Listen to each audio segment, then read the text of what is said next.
So for the people joining us, if you want to ask any questions, I'm not sure if everyone has read the books. There's Husky, Pretty and Mean by Justin Sayre, but feel free to chime in if you want to say hi before we get started. Sure. Hi. Hi, and nice to see you, or not see you, as the case may be. I was wondering why you choose a middle school audience to write about. Like, what influences you? Um, well, it kind of was part of the, I don't want to say part of the assignment, but part of how the project came to fruition. And uh, the project itself was when I was approached to write a book by Penguin, they had said we would really love for you to write something in a middle school range. And I was really intrigued by that, having never written a book before and never written certainly a book for younger people. But I thought that's an interesting range because it is so formative. It's that age where so much happens, so much is cooking inside of you, and then you add hormones and life, and everything starts to change. And I thought that was very exciting.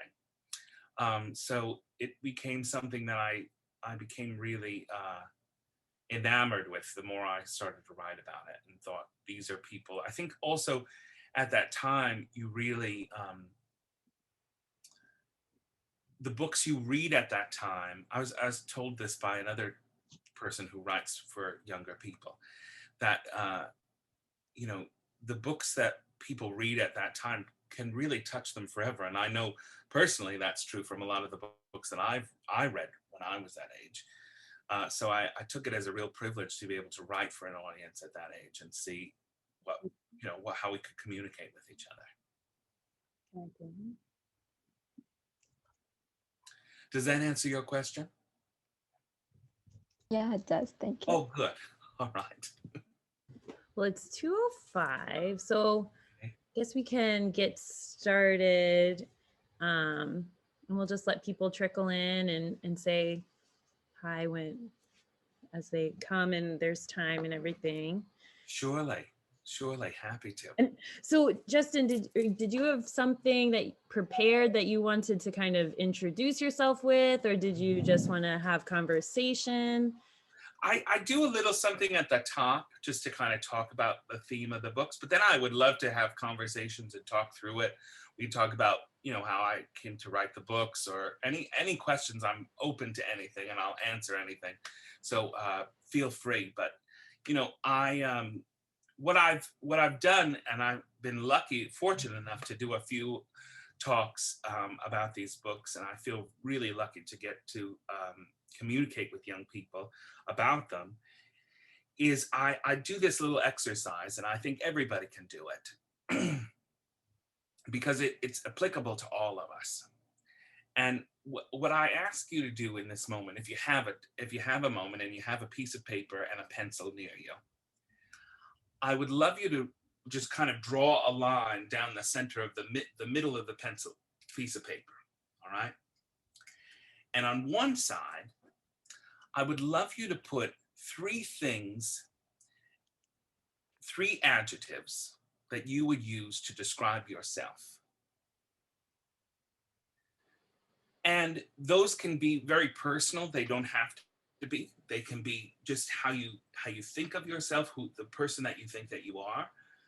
And on the other side, I would love for you to put three words that you think are how people perceive you. So how you feel like you're reacted to, how you feel like your friends see you. And what I would ask you to do, and what we can go around and kind of talk about with those words, are in some ways, you'll start to see an immediate difference. You understand that we kind of feel about ourselves in one specific way. And that doesn't have to be nice. I know sometimes we get into a place where we're really kind of negative or not feeling great about who we are. But hopefully you can put down some things that you like about yourself. And then in the perceptions, I feel like a lot of times those aren't even accurate. So sometimes what we do, especially when we're dealing with a class or we're dealing with a group of kids that really know each other, I ask some of the kids to read out how they feel like they're perceived. And what happens in those perception conversations quite often is that a lot of the class will say, no, that's not how we see you at all. That's not who we think of you as at all. We think you're this. We think you're something else. We think of you as smart or funny, where you think you're kind of annoying or you're kind of cloying or things like that. And I think what this exercise in a very small, minuscule way kind of shows us is what I was really trying to touch on in the books. That so often we take these kind of cues from the rest of the world as to who we're supposed to be or who we're told we're supposed to be. And we're placing valuation or judgment on other people about who we're supposed to be. 90% of that time, that's not always accurate. 90% of the time we think that people dislike us or have problems with us or are angry at us, etc. And it's not true. My friend used to say, and I'm sure you all experience this, however you go about your days, where my friend said, why is it that you always read a text angry? Do you do this? Every time I get a text message and somebody's like, can you please send me this? I think they're screaming at me. Can you please send it? They're not. They're just asking. But there's something about it that we kind of, we feel like we're taking on their feelings when we have no idea what their feelings are. And I think what I was trying to do in the books and what I would hope to extend to you is a certain amount of leeway that you don't know what people's opinions are of you. And the only real opinion that should matter to you is yourself. And that you are happy with the person that you are being in the world, that you are presenting in the world, and realizing that that's complicated and flawed at times, but that it's part of who you are. It doesn't have to be good or bad as the world sees it. I think one of the things that I was touching on when I was writing about kids in middle school is so often, you get crushed by somebody saying something about you or crushed by some opinion, or you get labeled a certain kind of kid, when that is not who you aspire to be, who you think of yourself as. And the real challenge to that is to in some ways zone it out, but to also have empathy for where those people are coming from, that they would make those kinds of judgments. That it's my grandmother had a saying that she taught me very early on, which I put in one of the books. But I came home from school as a very young kid. I think I was about 8 or 9. And I was very upset because a young girl in my class said she didn't like me. And I was horrified at that. How could anybody not like me? I'm so wonderful. And my grandmother said to me, well, you don't like mustard. And I looked at her so confused, like, what is that? What does that mean? What is, she's like, well, you're just mustard to her. Just because you don't like mustard doesn't mean mustard's bad. You just don't like it. Just because she doesn't like you doesn't mean you're bad. She just doesn't like it.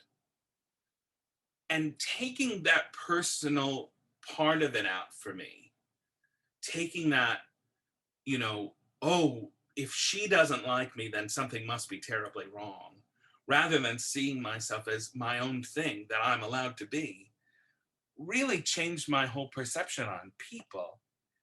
And really taught me to deal with people as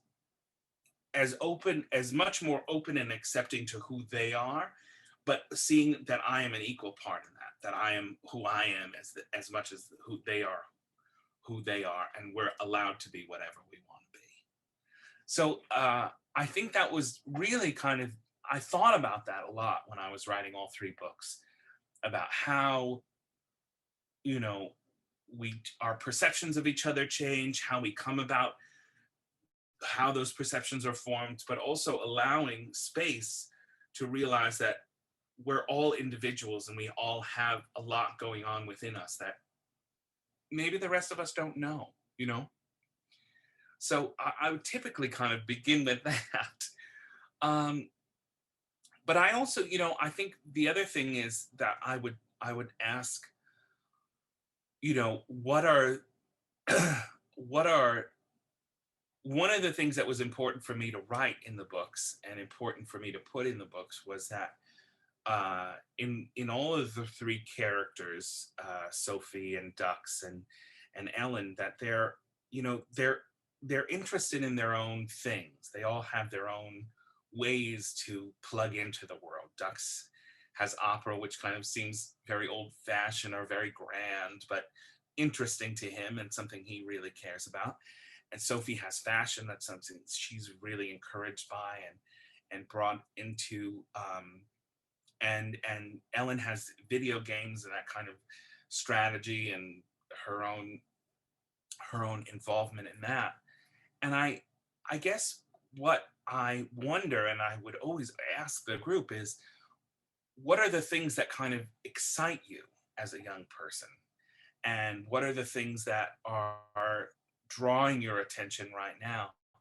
Because those are things that I think can influence, you know, the way you want to interact with the world. You know, so I would ask that to anybody right now, if they're, I don't know who's around or who's not. But it's certainly open to the floor, and I'm happy to take questions about anything I've said thus far, or take questions from anybody at this point. But you know, happy to do whatever.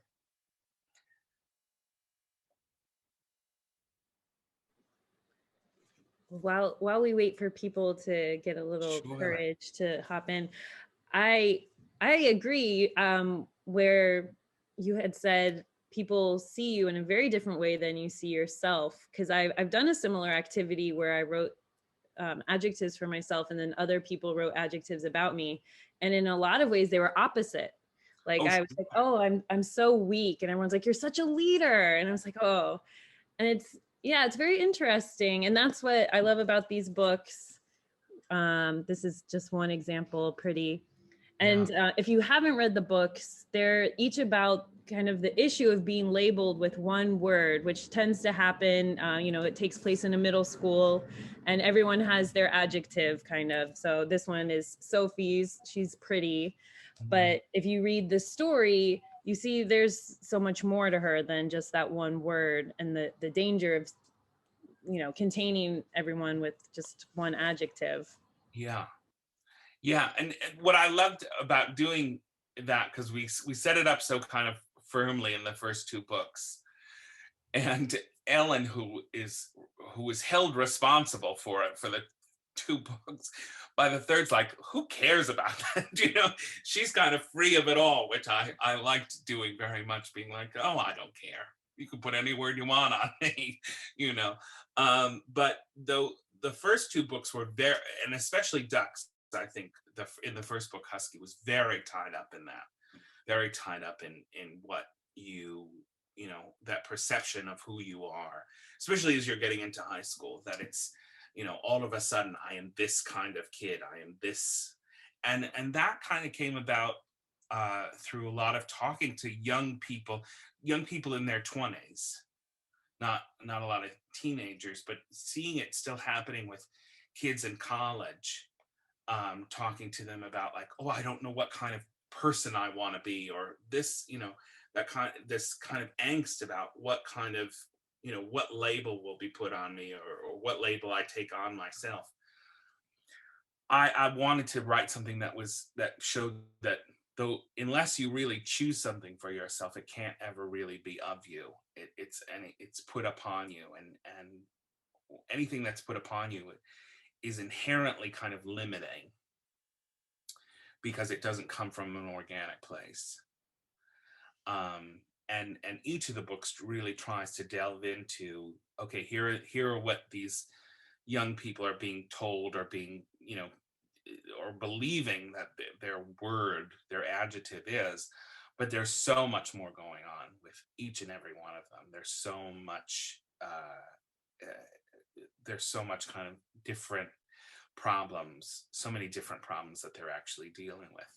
And that was very true, I think, of Sophie's book in particular, which was um, certainly darker than than Husky, and took on a uh, different tone, I think, but stayed true to what it was. There. I remember this for those of you who haven't read the novel. I don't mean to give you any spoilers, but I remember when we sent in the second or third draft for Husky, and one of the editors read it and was very upset with the ending, and she threw the book. She threw it. And she was so upset. And I said, why? And she said, because it's not fair. He should, this should happen. And I said, well, but that's life. Like life, that's not what, she couldn't accept it because she wanted a happy ending. And I said, but these books are trying to be real, and trying to live in a much more complicated way, rather than, oh, this is just a happy ending, this one's happened. That if anything, as you get further in them and you read through them, you're starting to see that, oh, there's all this gray area, and there's all this, I don't want to say unspoken, but there is kind of the things we don't know about each other. The difference between how a character like Sophie is perceived in Husky and how a character as Sophie is perceived in Pretty are vastly different. And even how Sophie is perceived in something in the last book, Mean, are vastly different. She is a different creature because she exists in the other characters' lives in different ways. And I think that's, hearkening back to what we were talking about like how you're perceived and who you are very different things. And giving, by showing those stories in different ways, and by living in those stories in different ways, hopefully you start to understand that, oh, if it's true of these three characters as vastly different, it could be true of everybody you deal with. And that was it. That was a very important objective for me to have in writing the books. That there was the lesson, if there was any lesson at all, was that you really, until you've walked in somebody's shoes, until you've really kind of sat with someone and really listened to their heart, you don't know what's going on for people. And the least we can do in those circumstances is have a little humility and a little empathy for people, to say like, oh, I don't know what you're going through. Maybe I should find out. So that was it. And I thought that was a really important message, especially for middle school kids, because I think you get so wrapped up in your own head with everything that's going on that it's hard to remember that there are other people going through the same. That you're not alone on that island of being in, puberty and all. There are a lot. We've all been through it. We could all, share the war stories, but we're here to. We can, if we extend that empathy for each other, that maybe we can start having those conversations in realer ways. So that was a big, important part for me, certainly, in writing them. But yeah, I'd love to hear any questions. Thank you so much for bringing the books. I appreciate it. I'm glad you liked them. And I'm so glad you invited me to talk about them. But yeah, I'm open. Any questions at all would be great. So I don't have a question in particular, but I do have like a comment to make, and I like how you like created this entire thing, how names can really hurt someone and not define someone. But I also feel like words and name calling can eventually define someone if they don't really know who they are.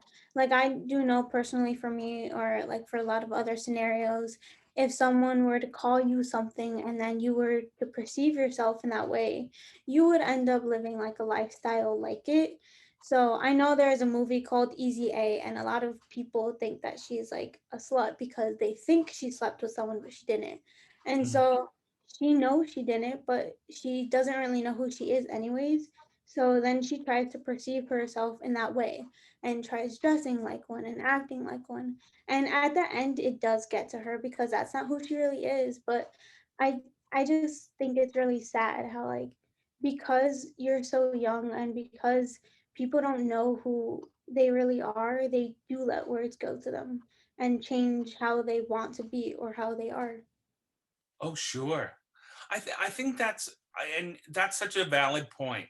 And thank you so much for making it, and thank you for talking about it, because I think it's really true. And I think that's one of the reasons that writing the books became important, because I wanted young people to see that, like, yes, if you do get these labels put on you, you don't have to. You don't. That's not yours. You don't have to own that.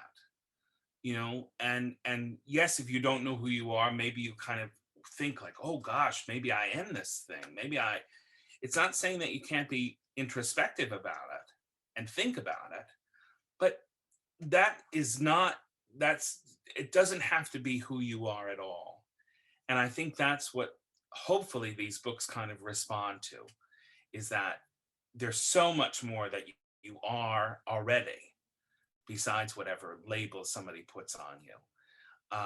That I would hope that in those moments, and I hope that I wish in a world that we would create, that there wouldn't be that kind of cruelty.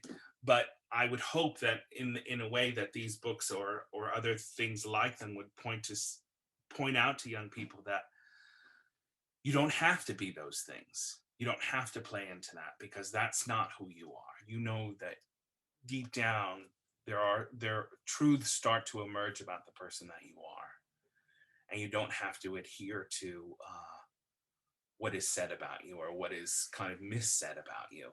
But thank you so much for saying that, because I think that's a very really really important point to make, and I really appreciate you talking about it. Anybody else? When you were in middle school, did you know or like want to be a writer? um did I want I well I always wrote is one thing I can say. I was always kind of coming up with stories, or I loved books from a young age. But I don't know that I had immediately kind of made the connection of, oh, I'm going to do this. I was much more involved in the theater, and I was doing theater and going to theater conferences and doing all that. So that was where my initial interest really lay. But what ended up happening was I ended up kind of combining both for myself, where I thought, oh well, I do have this facility to write. I can write, and that came about much later. And when it did, what I can say to you is, it all kind, you hear those light bulb moments where it's like, oh, oh yes, it all makes sense. That's exactly what happened when I really started to say, oh no, I think I'm a writer. It all kind of made much more sense to me. And even though I don't think I actively thought of myself as a writer for many years, I went back and I always wrote something. I was always kind of creative in that way. And then when I turned to my full attention to it, it really kind of, it just made more sense for who I was. Well, are you thinking about becoming a writer? Yeah, but I don't know where to start. Well, I think you know where you just write. I know that sounds so silly, but I think the only way you really learn it is by doing it. And if you give yourself the time to write something, even just if you write a certain number of words a day, right? Or give yourself an hour where you turn off the television or you turn off your phone and you just sit and write whatever comes out, whether it be poetry or a story or whatever. You get in the practice of creating. And then what will be the best reward for it is you'll eventually, just by the sheer number of days that you do it, you'll complete something. And I can tell you as a writer, that's the best feeling in the world. When you get something done, and you're like, oh God, look, I did something. It may not be perfect, but perfection's not the first test of anything. I had a very wise teacher who told me once, you know, because I was sitting and writing one day and I thought, oh, this is terrible. I'm just writing just nonsense. And this will never turn into anything. And this wonderful woman said to me, you know, you never read anybody's first draft. All the books that you see in your library, all the books you see in the bookstore, those aren't people's first draft. Those are their 20th draft, you know? So you don't know how bad that first draft may have been, or the crazy, you know, ways that it may have gone off. Just give yourself the time to have all those craziness. Give yourself the space to write and just see what happens. Not censor yourself. Because once you start doing that, you'll start having, I think, a communication with the little voice inside your head that says you want to do it. And once you start listening to that, then you're kind of making things that make sense to you. And what eventually emerges is voice, which is the most important thing in the world.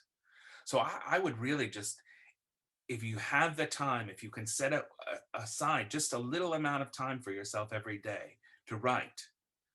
And I know it sounds a little crazy to say every day, but it's like anything. It's like exercise, or it's like, you know, brushing your teeth. You're not if you brush your teeth in the morning, you're not going, oh God, I really missed a spot here and I'm terrible about what I did over here. And you know you're going to get it right tonight when you go to bed. And it doesn't seem like such a big deal. If you write every day, you'll think, okay, well, I got some words out. I don't know if any of them are good. I don't know if I wrote one good sentence that I love, but I got some words out. And I think that practice of habitually doing it will always kind of lead you towards writing more and more. So that's how I would say to do it. And I hope you do, because you may think that there's, so many books, but there's not enough, because there's so many stories that need to be told. And if you have even a few of them, you'll be making the world a much richer place for giving them to us. Anybody else? Oh, of course. What's your name, darling? Carnaby. Carnaby, wonderful. Thank you so much. Anybody else have some questions? When did you start your art career, and did you do any other jobs before you started it? Sure. Well, I was very lucky to go to school for theater in New York. And I was an actor. For many years in New York. I did do some odd jobs. I was a receptionist. I'm not a very good receptionist. I was very personable on the phone and I could talk to anybody, but I was very disorganized. And then I started a cabaret show downtown that was very successful for a number of years. And that led to these books actually coming about. That was from that cabaret show. Somebody had seen me perform and thought that I had some interesting things to say and asked me if I wanted to write a book. And it also led to me writing for television, writing for film. So it's been a long time coming. I would say probably since I was in high school, I was performing and writing, but I would say probably in the last 15 years, it's really been that's been everything. That's been the whole life. Why, are you interested in getting in the arts too? I might. What are you thinking of doing? I don't know yet. That's fair. That's fair. What's your name, darling? Arnav. Arnav, great. Nice to meet you. Nice to meet you. I would say if you're curious about things, now's the time to try to do them, you know, because, and the worst case scenario, and this is this is another lesson that I can tell you from my grandmother, who was a very wise woman. She said the worst case scenario is you leave. You know, if you get to something and you really say, wow, this isn't for me, I don't like this, you have, luckily we have the space in the world where you can say, I don't want to do this anymore. So I always approach things like that, you know, especially when you're kind of trying out new things and seeing what fit.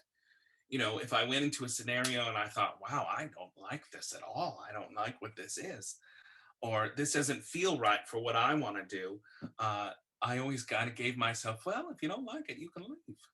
You're lucky enough to do that. So, but I think that also kind of opens you up a lot, because you go, well, I'll try it and see what happens, you know? So I would encourage you to do that if you can. Anybody else? Any questions? How did you feel when you were writing books? How did I feel? What's your name, darling? Viola. Viola, nice to meet you. How did I feel when I wrote the books? You know, it's different every time, because I think the stories are different every time. Husky felt like a book that, well, I will tell you, I was nervous because I'd never written a book before. So that's fair. And I didn't quite know if well, do you mind if I tell you a story before we get into it? Sure. Okay. Well, a friend of mine had written a joke book, and they were having a party to kind of kick off his book.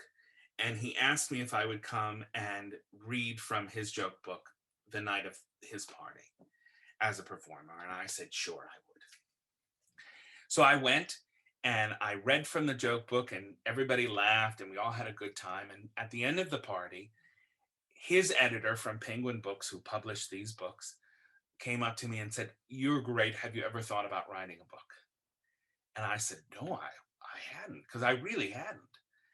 And he said, well, we'd love for you to come in and talk to us. We think you would be a great addition. Will you come in and have a meeting?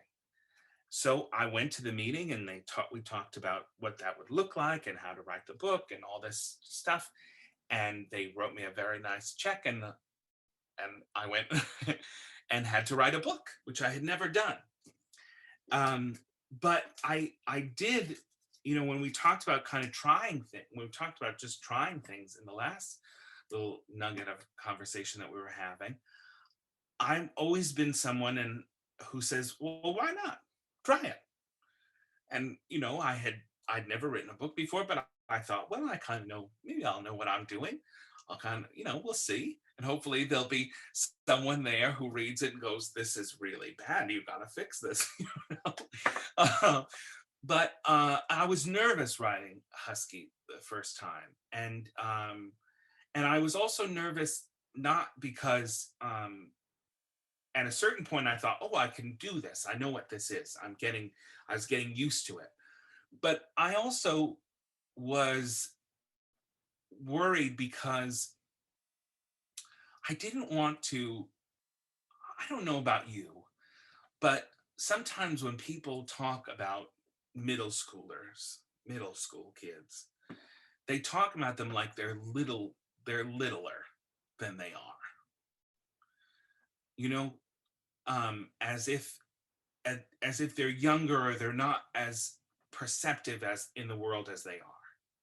Because I remember being 12 and 13 and knowing a lot about what was going on and seeing a lot, and not maybe having the answers to everything that was happening, but at least having feelings about a lot of things that were happening to me, and those feelings being real and deep, and not seeing a lot of books that necessarily were addressing that. And also I was worried because I I kept saying to everybody at Penguin, you know, there's not a dragon in this. Nobody's magical. Nothing's happening. You know, this is not Harry Potter. I don't know. I hope you're not expecting that. But they were very supportive, and I really wanted to do something that was truthful, and I wanted that to be the hallmark of the books.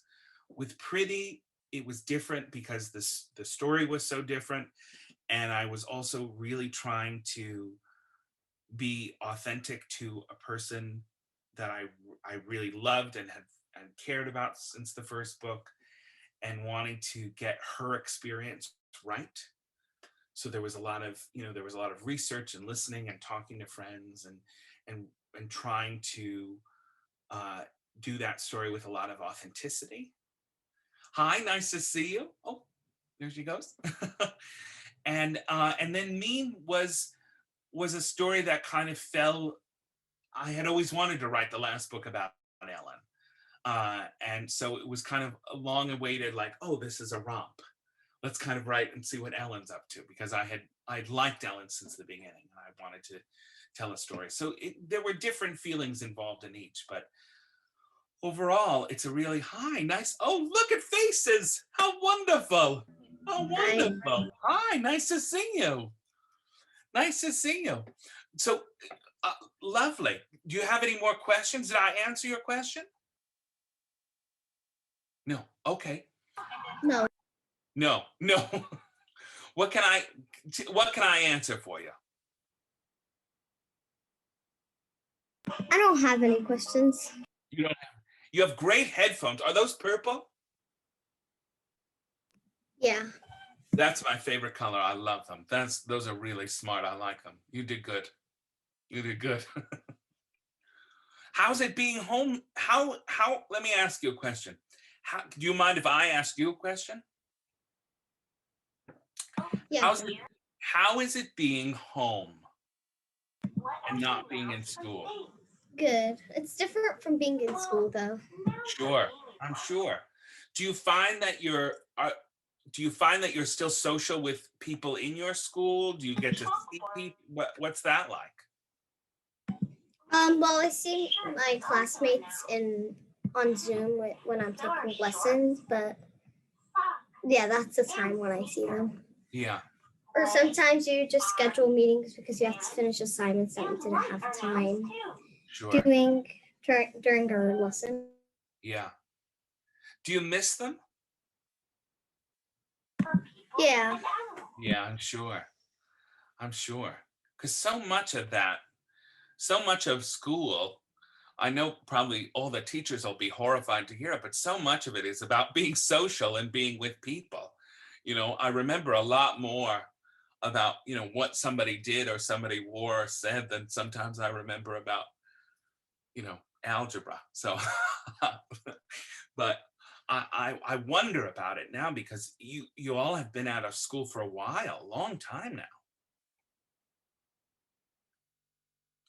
Yeah. Are you reading? Do you have a lot of reading to do for school? What are some of the books you're reading right now? Well, we read books during school. So when we have ELA, which is English, we would have we would get each week we would get a story, or like a story, and we would have 5 vocab words, and each Friday we would have a test about those 5 vocab words, and some word study, and some reading comprehension with a spelling test each Friday. Wow. Are there books? Hi, more faces. Are there books that you're finding that you really like right now, or are there things that kind of really appeal to you reading wise? Well, this week's book, which we started reading yesterday, it's not a book, it's really just like a passage. So I like this week's passage. So it was called The Scholarship Jacket. The Scholarship Jacket. Okay, great. Thank you so much for answering all my questions. Very informative for me.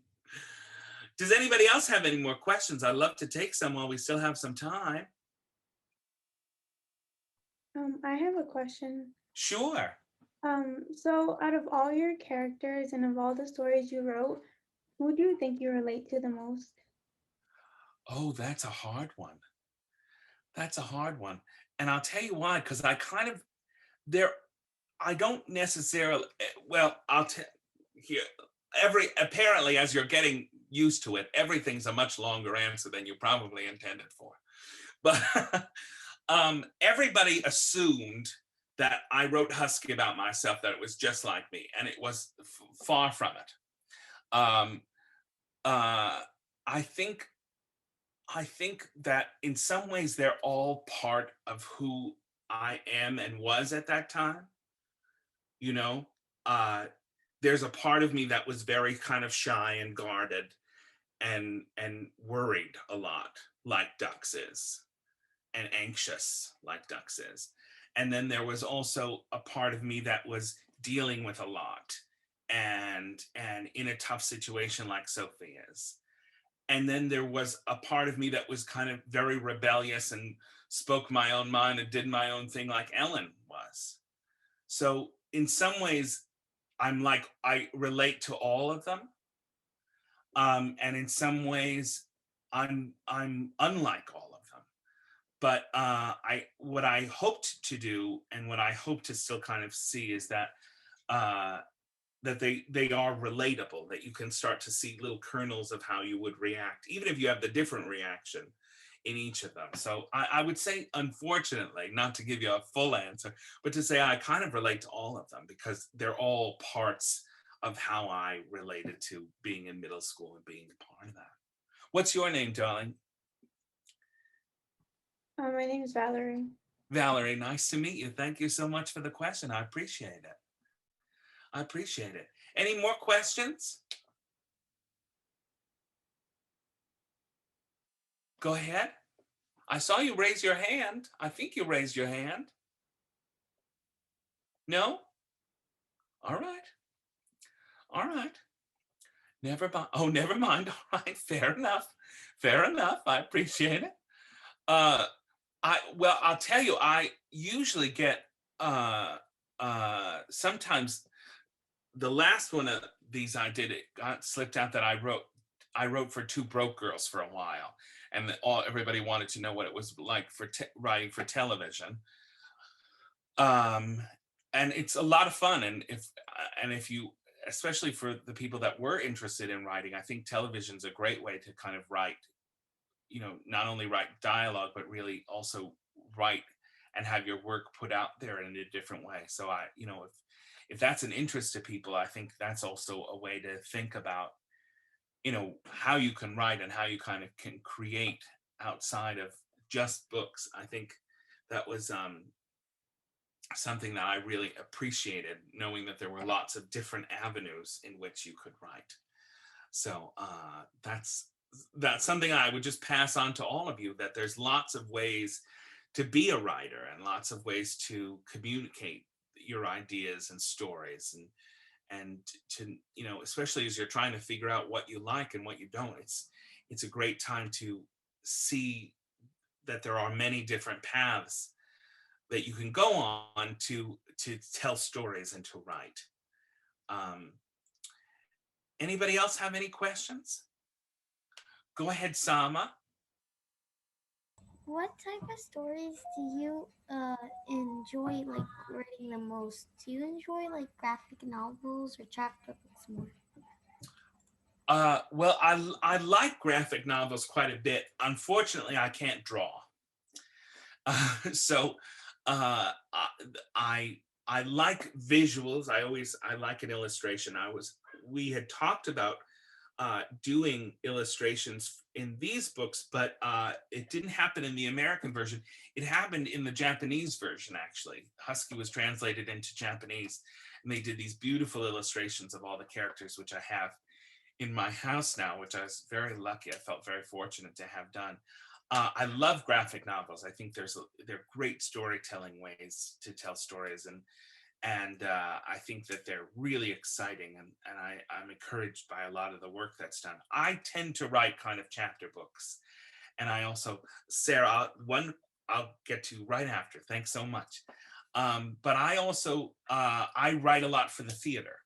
So I write a lot of plays and I write a lot of television because I like to, you know, have the words said out loud rather than just on the page. So I like having multiple ways of telling a story, and books being one of the ways that I enjoy. But I tend to write chapter books, and then I write a lot of theater. So I haven't yet done a graphic novel, but who knows?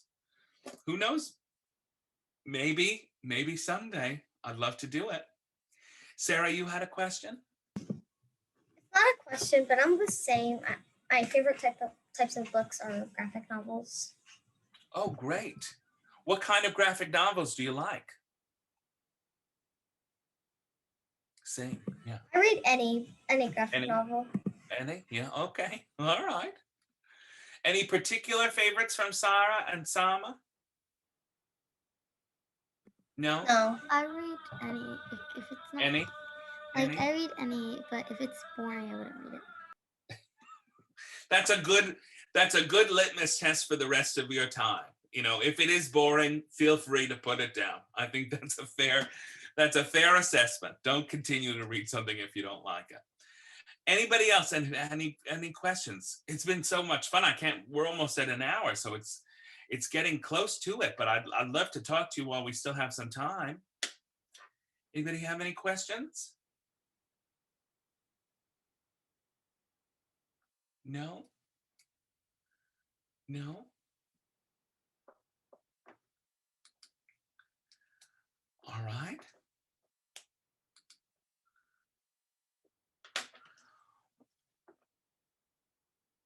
I think I think that we might have dried up the well. We might have dried up the well on questions, and that's all right. That's all right. Go ahead. I think you were going to say something. Go ahead. Oh, no. All right. All right. I have to say it's been really, it's so nice to get to talk to you all. And I really appreciate you spending the time with me and the Jersey City Free Public Library for setting this up, because it's you know, it's in this time where we're all kind of trapped in our homes and away from each other. It's nice to come together and talk about things we love and things we're proud of. And I so appreciate all of you being here and participating with me. And thank you so much for Jersey City Free Public Library and Kate for having me. I really appreciate it. I encourage you all, once you can, to go back to the library, because I think the libraries are great assets to finding new books. You know, I tell people all the time, because I'm sure, like you, we're all ordering from Amazon, everybody's shopping online. The thing about Amazon is you'll only get what you expected. And the thing about going to a bookstore or a library is you might get a book you never expected, and that book might really change your life.